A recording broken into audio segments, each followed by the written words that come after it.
સુરતમાં Lions club દ્વારા મહાનગરપાલિકાને dead body freezer અર્પણ કરવામાં આવ્યું હતું। લાયન્સ ક્લબ દ્વારા આપવામાં આવેલા ફ્રીઝરનું લોકાર્પણ કરવાનો કાર્યક્રમ યોજાયો હતો, જેમાં લાયન્સ ક્લબના સભ્યો અને હોદ્દેદારો ઉપસ્થિત રહ્યા હતા। પાલિકાના અધિકારીઓ પણ આ તકે ઉપસ્થિત રહ્યા હતા।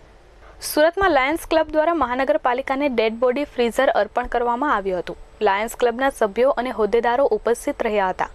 પાલિકાના અધિકારીઓ પણ આ તકે ઉપસ્થિત રહ્યા હતા। આ કાર્યક્રમમાં પાલિકા દ્વારા થતી સફાઈની કામગીરીને બિરદાવવામાં આવી હતી તથા મહામારી વખતે પાલિકા દ્વારા કરવામાં આવેલી કામગીરીની પણ લાયન્સના સભ્યો દ્વારા બિરદાવણી થઈ હતી। લાયન્સ ક્લબ દ્વારા આપવામાં આવેલા ડેડ બોડી ફ્રીઝરથી મૃતદેહને સાચવવામાં મદદ મળી રહેશે। ઘણીવાર મૃતકના સગાવહાલાઓને દૂરથી આવતા વાર લાગે તો તેવા સંજોગોમાં ડેડ બોડી ખરાબ થઈ જતી હોય છે। તેવા સમયે આ ફ્રીઝર મૃતકના ઘરે લઈ જઈ શકાય એવું નાનું હોય ખૂબ જ ઉપયોગી થઈ શકશે। નામ લાયન વાના દેસાઈ છે, જીએસટી કોર્ડિનેટર છે, ટીટુ એફઆરડી। આજે આપણે ફાયર સ્ટેશનને એક ડેડ બોડી ફ્રીઝર આપવા જઈ રહ્યા છીએ। જ્યારે કોઈનું મૃત્યુ થાય છે એટલે ત્યારે એની ડેડ બોડી ખરાબ થઈ જતી હોય છે, કારણ કે એના રિલેટિવ્સ ઘણીવાર વહેલા મોડ આવતા હોય, 5-6 કલાક રાખવું પડતું હોય છે, ઘણીવાર એકાદ દિવસ પણ રાખવું પડતું હોય છે।